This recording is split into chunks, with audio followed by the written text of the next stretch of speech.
James, Elliot from MAWD. Well, I call you MAWD in your shorthand version. You can tell me what the full name of the company is. Full name, Mulch and White Design. But the acronym MAWD is kind of what we're known by a lot of the time by our friends and developer clients. Do you turn up at places and people go, when's MAWD arriving? Is she coming later? That's not could be slightly awkward. Look at us here at the Villa Necchi, sitting by the pool. We, as the kids say, we're living our best lives. This is unbelievable. It is, isn't it? Beautiful place. It's a fantastic space. And we were just saying earlier, myself and James, we've had the firm 15 years. And Villa Necchi was one of the projects where we were just all about the details, the materials, and we pulled so much from this actual villa into the projects that we were doing, particularly early on. Yeah, you were telling me, James, earlier about you kind of photocopying books back then for when you used to have to make mood boards by scanning. Yeah. Do you miss those days? It was actually really great to look at beautiful old buildings, architecture like this, to get inspired and really consider the imagery and the references, and this huge inspiration here. Some of the detailing. So tell us who you are and what you do, in brief. Yeah, so we, myself and James, both trained as architects together. So we have an architectural background, and we set up the firm in 2010. We're an interior design firm, really focused on high-end luxury projects, particularly residential projects and hospitality. Bringing kind of an edge to the design and working with beautiful materials and craftsmen into all the design that we do in the projects. And we've sort of expanded globally, with all the studios and offices that we've kind of set up over the last few years. So, you're based in LA and you're based, James, in Dubai. Yes. So you're working across kind of North America, Europe, into the Middle East. So what is it possible to say in a few words what your particular approach is? Do you have one? Yeah, we always think about narrative and working very closely with our clients, whether it's a developer partner or a private client, to really get to understand the people we're designing for, and to create a story and a narrative that can really resonates with them and gives us a direction for every project. It means our designs are always unique, and we take those references and create something. So we're not always led by just aesthetics off the bat. I think it's a deep understanding from what James was saying there about, the clients who we're designing for, how do they live and what do they want? And when we first started working together, we took this pretty far. We had a project in New Delhi, India, our first kind of big luxury residential project. We lived with family for sort of 2 days, getting to understand and know them and to understand different culture. And I think that experience just sort of resonated through all of the work. So it's kind of a pillar point for us, no matter if we're designing, it's a Ritz-Carlton or Waldorf Astoria or a private residential home. But in terms of those private residences, I mean, there's those high net worth individuals. They must have quite particular needs. I mean, beyond just the kind of functional, I need somewhere to sleep, I need somewhere to eat. Yeah, it's understanding how they live and really getting that, that connection. And, when you think about the home, it's creating the focal point and having, for our clients, what's important for them. How do they entertain? How do they receive guests? How do they live in the house? How are the family areas, And that's where, the kitchen really becomes a big part of that as well. Yeah, what is that? So the kitchen, what is the total sum of the significance of the kitchen in these projects? I mean, beyond the functional, so it's a social space as well. Yeah, it becomes the social heart of the home, really, isn't it? It's a point where people gather, and but it also becomes an expression point. It becomes a place for us as designers where we can create, something really stand out. Some of our island units and that kind of thing. Right? I mean, is the kitchen are these like luxury cars? I mean, because kitchens have become such for a certain demographic, a real status symbol, right? Yeah, absolutely. I think what you're saying there, social is really the heart of it. Whether we're in LA or whether we're working in India or the Middle East, like the kitchen's the heart of the home, is the showpiece.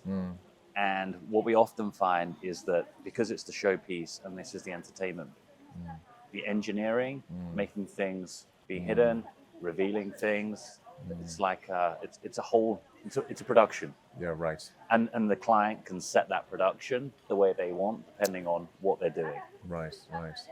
And this is where Gaggenau also features. I should say we're here at the Villa Necchi, and Gaggenau have a fantastic spatial concept behind us, which our viewers, when we edit this, will be able to see images of.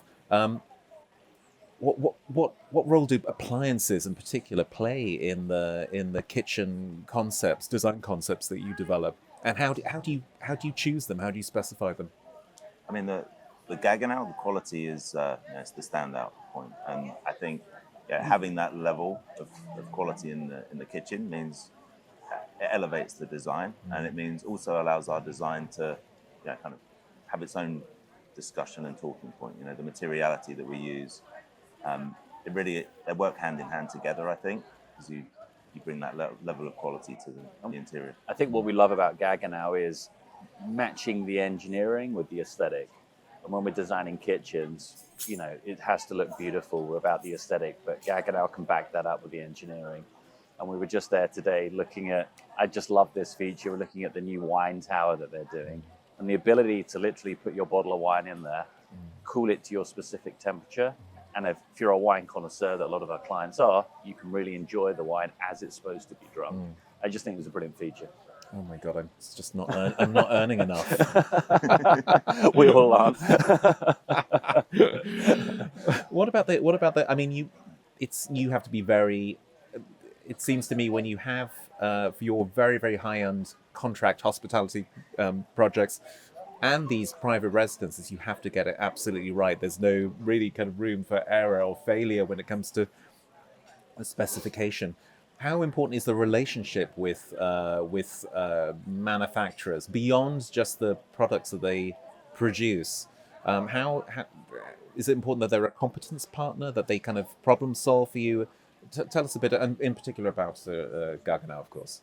Yeah, definitely. I think having the technical guidance from their team is something that we really appreciate, and it's the discussion. Through collaborating with them, we can if we want to push something in a different direction with the materials we want to use. There's just all sorts of ways we can put it together with their team. Yeah, and I think as interior designers, we're at the forefront recommending sort of products and understanding our clients about what they want and which brands might be suitable for them. But with those recommendations, you have to be able to back it up as well, because everyone's coming back to you for the service, the longevity. Is something working? Is it not working? If it's not working, when's it going to be fixed? Right. And I think Gaggenau are fantastic at that, as being that service partner throughout that whole journey from start to finish. Yeah, absolutely. And the installation here is called Presence, and I think on one level that's about kind of being in the moment, which is something very easy to be at the Villa Necchi, because it's so beautiful, and particularly with the garden here. I mean, what does presence mean in the context of your work? Do you think your design practice? I mean, it's amazing for us this concept, because it ties so closely with what we believe in. With architectural principles. The idea of having proportion and symmetry. That creates presence. And that's why, here at Villa Necchi also you've got that connection. You've got the presence of this villa, and it's all through some of the architectural quality. And I think with Gaggenau and the sense of presence, it definitely echoes that, and you can see it in the forms that we've just seen. One last question about luxury. I'm fascinated by luxury. Has the concept of luxury changed over the last couple of years, do you think? Obviously, you have clients who are not short of a bob or two, as we would say, from where we are originally from London. Has the meaning changed? Do your clients are they looking for luxury expressed in a different way in your design work? Do you think quality is always the standout point across everything? But I think the level of customization, that's what sets things apart. That's what creates that sense of luxury, and it gives you the expression to go in different directions. It's not just one thing. Everybody wants something that a little bit different. It means different things to different people. You know, we have seen more sort of quiet luxury throughout the US. Right. You know, people desiring materials that perform, technology that performs,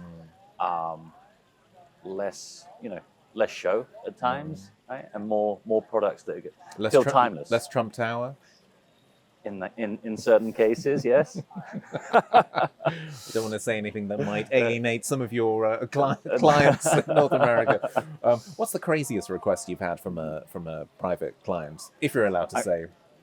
James? You don't. I mean, you know. No, we can't. An anti-gravity room. I think we've seen some amazing things. Yeah. No, but you can tell me afterwards after we stop filming. I think the size of closets never ceases to amaze us. Oh God! Can you give us some square meterage, some square footage? No, not mine at home. Yours. But you're not really, wearing socks. Clearly, you can save some space. Sort of, rooms.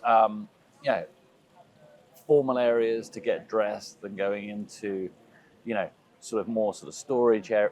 We're talking rooms upon rooms. That I think the concept of sort of storage and clothes and something that you wear every day has kind of come to the forefront as well. So these spaces have got way bigger. I think designing them's been a bit of a blast as well. It's almost fusing that kind of retail element with residential and home and utility as well. Right. It's kind of fun. Yeah, it's been interesting. Also, here in Milan this week, seeing some of the developments with dressing rooms and the products. We're starting to see some of the things that we maybe put in as customized pieces, like fully bespoke. Integrating seating within the dressing area, within the cabinets. This is starting to come through in some of the products that we're seeing. It's fascinating because it's sort of an interstitial space. Really, it's kind of it would have been so functional. You need to get as much as you can in, and then making it also really easy to use and comfortable. That's the great evolution. I can see the next feature on Architonic being your personal walk-in closet space, James. I'm picturing it now. Okay, there's definitely part 2 then. Thanks so much to both you. A real pleasure. James, Elliot from MAWD, and the pool's here, so I'll see you later. Thanks so much. Thank you. Thank you. Thank you. Thank you.